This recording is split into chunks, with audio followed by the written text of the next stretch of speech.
Gruppi ta' persuni armati l-ġimgħa bil-lejl inġabar barra lukanda Maltija fi Tripli e kif żiedet sew it-tensjoni politika fil-kapitali Libjana.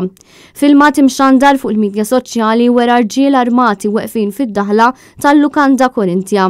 Aktar minn 20 vettura armata huma maħsubin li nġabru barra l-lukanda e kif il-grupp armat talab laqa maċ-ċermen tal-Kunsill tal-Presidenza Mohammed Yunis Al-Menfi u żewġ deputati oħra.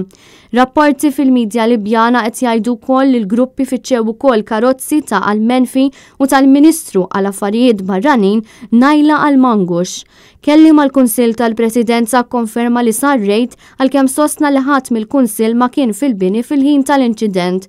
Minħat tiegħu l-Ambaxxatur Malti fil-Libja Charles Saliba stqar li l-Maltin kollha jinsabu siguri u li fortunatament ħadd ma ndarab fl-inċident.